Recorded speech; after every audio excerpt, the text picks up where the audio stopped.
You're listening to the Chicago Audible Podcast, changing up the way Bears fans stay up to date on their favorite team since 2015. Now get ready, because it's time to bear down.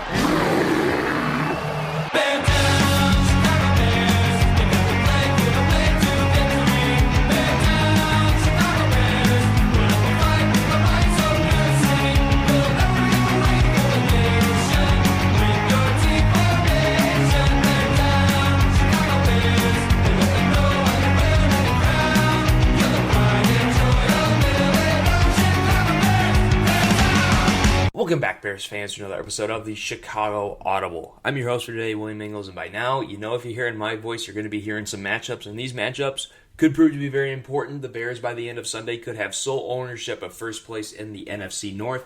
Obviously, that depends on whether or not the Green Bay Packers can take care of business against the Dallas Cowboys.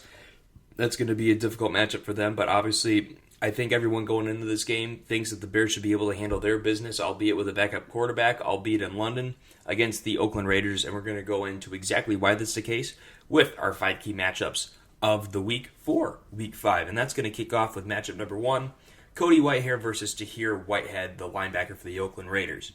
And this is all about, for Cody Whitehair, getting to the second level. We're really going to probably see hopefully more of a run-first approach from Matt Nagy. We're going to get to that a little bit later, a little throwback to the Brandon spoiler alert there. But it's, like I mentioned, all about getting that second level. We're trying to get to the second level for really the first time this season with the Bears running attack.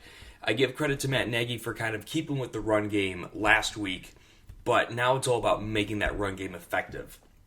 And that's all going to be with getting your guards onto linebackers. And as far as which linebacker is most important, Tahir Whitehead is an experienced linebacker. He's the leading tackler for this Oakland Raider team. And you know me, if you listen to last season's matchups, that I'm always looking for the people who have a nose for the football. And in this defense, it's Tahir Whitehead. So it's all about getting an athletic guard like Cody Whitehair up to the second level and blocking guys like Tahir Whitehead. That's going to at least be the catalyst for a strong running game for the Chicago Bears, is if we're getting guys to the second level and placing blocks with our linemen onto the Oakland Raiders linebackers. On to matchup number 2, we have another trenches battle, this time flipping sides for the Chicago Bears. We have nose tackle Eddie Goldman versus center Rodney Hudson for the Oakland Raiders. And this, like I mentioned, is all about winning that line of scrimmage. And this is because within a West Coast system, within a John Gruden coach team, we know we're going to see a lot of running. So I see Josh Jacobs in this game getting a lot of carries, and to start with that, you're going to have to want to slow him down. A lot of rookies in this game, and we've even watched it with a smaller back like David Montgomery. He likes to run straight ahead. A lot of rookies don't mind putting a little bit of a harder toll on their body, even if there's a small crease, they have no problem with putting their head down and just trying to lower and blow right through that hole. So it's all about trying to deny that first option or that first gap for Jacobs whenever he gets the ball, because he's going to get the ball quite a bit. Even with a lot of the Raiders season playing from behind, it's about every 2 passes there's a run involved in there. And I mean, a lot of teams these days, especially someone like Kansas City, they're willing to get away with that because they're so effective offensively. But this is a tried and true West Coast system that is going to try to establish the run and then kind of use the run to set up the pass, which a lot of times these days, especially with the system that we watch from Matt Nagy, is almost like a pass to set up the run. So we're kind of going a little bit old school here, and it's all about Eddie Goldman winning that initial point of attack. And we saw exactly what winning the line of scrimmage does against a running game, because poor Dalvin Cook for the Minnesota Vikings did not get anything going because he never found a crease to begin his runs. He always was looking for another gap to open up elsewhere. And by that time, you really already had everybody crashing down from the rest of a swarming Bears defense. But it's all about winning that initial point of attack, and that's why Eddie Goldman has a featured matchup against a really good center in Rodney Hudson. On to matchup number 3, we have a returning Roquan Smith versus Darren Waller, tight end for the Oakland Raiders. And let's just get one thing right off the bat. Happy that Roquan Smith is feeling good enough to come back to play. You know, regardless of what anyone in Chicago media said, it is Roquan's business, what he went through, and his business alone. If he thinks he's ready to come back, then good for him. But emotion can have any number of effects on your play. And I hope it is all behind him, but I imagine something that keeps you out of one game and largely out of the first half of the week as far as practice is concerned. I'm not sure it's completely behind him. I bet you there are still some things lingering there, at least somewhat emotion-wise. And I mean, we've seen a lot of great stories in the NFL over the years when it comes to emotion. I mean, even though it's the bad Packers, Brett Favre, obviously, the game after his father died, one of the most historic games of all time. And then you even go back to, a former Bear, Urlacher, when his mother died. They're playing the New Orleans Saints, and I want to say 2011, maybe 2012. It was 2011, forgive me there. But his play wasn't that great after that. So emotion can have any effects on your play. So that's something to look at when you're thinking about Roquan Smith. But I really believe that Darren Waller is going to be someone that the Raiders target early and often in this game. And I mean, that's not really too much of a stretch to say because he's nearly 30% of the team's targets at this point. And that really goes back to this traditional West Coast offense that we've been talking about for most of the podcast here so far. And it just comes down to the fact that he has 37 targets on the year so far.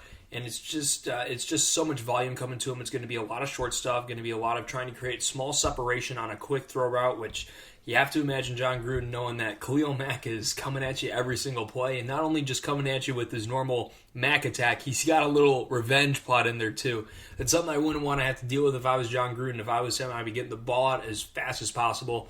Darren Waller is kind of the guy for the job when it comes to those quick throws across the middle, and a lot of those quick open routes across the middle are usually going towards Waller's way. So that's why this is a big matchup. If you're denying that first look for Derek Carr, I really think that Khalil Mack's going to start getting home on a lot of his blitzes. So that's why this is matchup number 3. Matchup number 4, we are going to go defense again. Buster Skrine versus Hunter Renfrow for the Oakland Raiders here. Now, Hunter Renfrow is mostly their slot guy for the Oakland Raiders here, and he doesn't have a lot of stats on the year, 11 catches for 89 yards, but once again, we're talking about these West Coast throws where it's all about creating a lot of quick separation, a lot of this movement over the middle of the field, and that's why I really think that Buster Skrine comes into a really important effect here as far as their nickel guy is concerned, because it's all about denying the quick West Coast throws. That's what's going to make Derek Carr take longer in his progressions and either create throwaways or chances for the Bears to generate pressure like we were just talking about. So it's all about not only denying those quick West Coast throws, but also the big thing that kind of becomes apparent in Skrine's game, no penalties. I mean, you think about the big costly penalty that Skrine had against the Denver Broncos that let them go for it again on that 2-point try when they had missed the the extra point prior. You have to make sure you aren't making those dumb penalties. You have to be making sure that you aren't giving this offense an extra set of downs or new life where they didn't really have it or deserve it before. So that's why this is going to be matchup number 4 here, is because you have another thing that I think they're going to exploit here with slot receiver trying to create some space.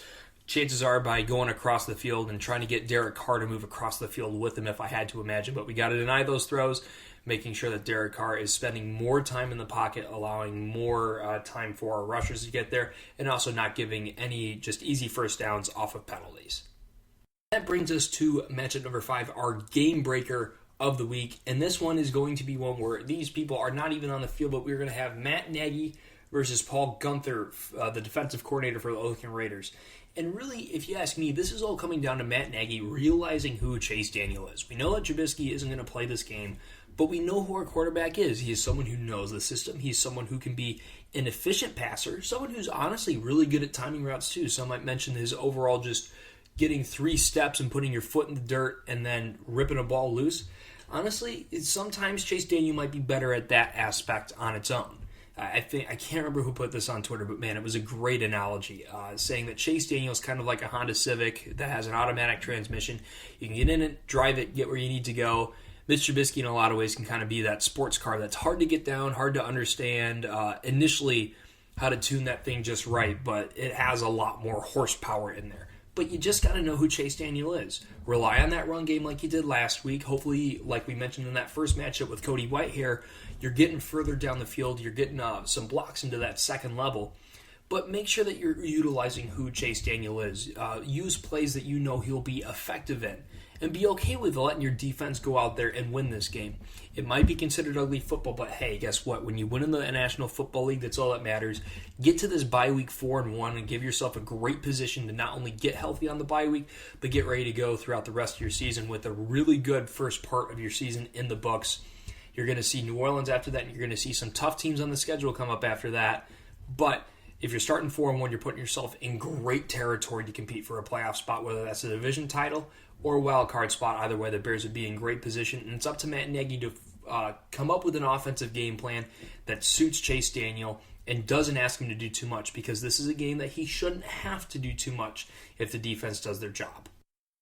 And that brings us to this week's Winning Edge, where we go back through all the matchups and we decide which player has the advantage. So going right back up to matchup number 1, we're going to have Cody Whitehair versus Tahir Whitehead. This is one where I haven't seen a whole lot of success for the Bears linemen getting up to the second level. And frankly, the Oakland Raiders have a solid front seven when it comes to stopping the run at the very least. I'm going to have to give this one to Tahir Whitehead just because I haven't seen the Bears offensive line really execute well at this point yet. We've seen their pass blocking get better, but we haven't quite seen them figure out how to get things done on the ground yet. So I'm going to give this one to Whitehead, especially with how well he just sniffs out plays and he just has a real good nose for the ball. This one goes to Oakland. Going to matchup number 2, Eddie Goldman versus Rodney Hudson. This is kind of an underrated, really good play on really good player battle here, but you got to give this one to Eddie Goldman. He has been stuffing just double teams for years now, and I really think he's going to continue that success. I'm not sure exactly if Jacobs is going to be able to find any other creases in this Bears defense, but I'll tell you what, if it's up the middle, it's going to require him finding another seam elsewhere, which, like I mentioned earlier, I think really plays into the Bears defense's hands. So we're tied up here on matchups 1-1. And that takes us to matchup number 3, which is Roquan Smith versus Darren Waller. And this is one that I see Roquan winning here. I think his skill set is just so well suited to really deny these West Coast offenses with a lot of their shorter throws to try to keep them on schedule. I think Roquan Smith is very well suited to kind of take away Darren Waller's efficiency to this point in the season. Moving on to matchup number 4, Buster Skrine versus Hunter Renfrow. This is one that I even see Buster Skrine getting advantage of here, and I think he's overall kind of an underrated player within the secondary. I think a lot of his flaws were kind of put on the microscope with the Jets just because of how much they were put out there and how long he was asked to cover on a play-to-play basis. I think he'll be able to take advantage of this matchup. I think he'll be able to deny that short throw and give that defense, like we mentioned, just a little bit more time to get home against Derek Carr. I got to give this one to Buster Skrine. Bears running away with the matchups here 3-1, and then that leads us to our game breaker, Matt Nagy versus Paul Guenther.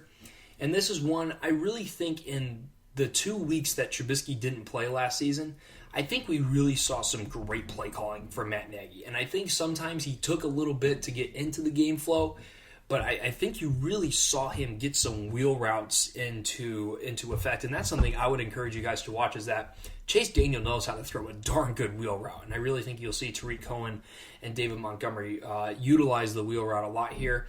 And I really think he's better at calling a game flow when it comes to having Chase Daniel in the game. I think he called some overall efficient games, even if they didn't light up the scoreboard a whole lot. In those 2 games, obviously the Giants game, they put up a lot of points in that second half. But I think he's calling a lot better games with Chase Daniel in the game. I think maybe he opens up his playbook a little bit more since Daniel knows the system maybe a little bit more than Trubisky. But I think he'll be able to call a good enough game to get out of London with the win over the Oakland Raiders. So I got to give this one to Matt Nagy as well, which gives the Bears a 4-1 edge in matchups.